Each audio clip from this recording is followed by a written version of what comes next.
In this example, we're going to talk about a breakout trader's bread and butter setup. What you'll notice here on the chart is that we have a key level of resistance.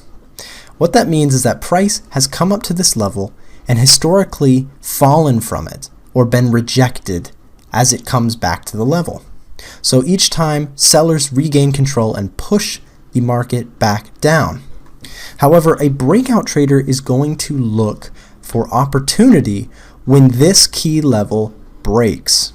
So as you'll see, price is continuously being pushed off of it, but at some point, price gains a lot of momentum and pushes right through the level.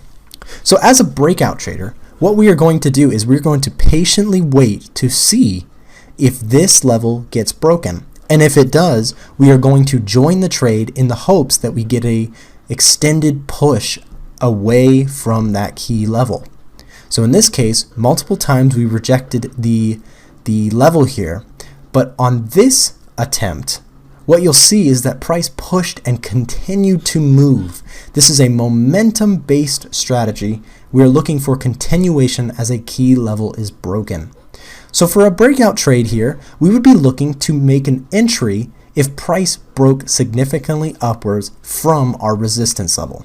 So in this case, you might set up the trade like this, where you have an entry or a buy stop above the key level of resistance in the hopes that you can head up to your take profit here or a continued move after price breaks.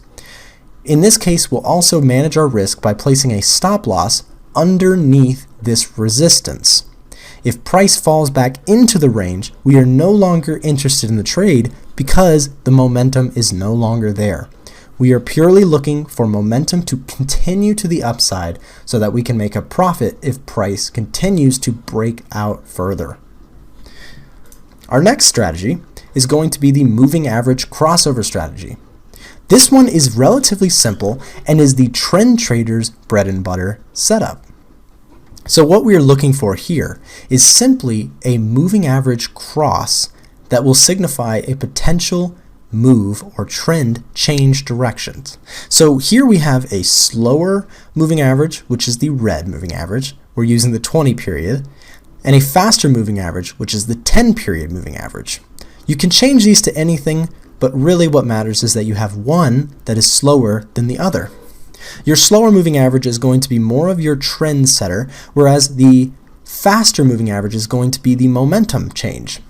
So what you'll see here is that at this key point, price had pushed to the upside, and the faster moving average, the blue line here, has crossed above the red moving average. This signifies that there is a potential change in direction, and the trade might go profitably if we join into the trend. So here what you'll see is that if we had joined the price or joined the trend at this level, let's say on the open of this bar, you'll see that a large trend developed and we didn't get out of the trade until, again, the price crossed somewhere around this range. So you could have gotten about 500 pips off of one trade here. Again, what you'll see is we have another trade example here, this time on the short side. As price broke down, the faster moving average crossed below the slower moving average, signifying a potential change in directions. Again, we have a nice trade here that would have yielded a profit.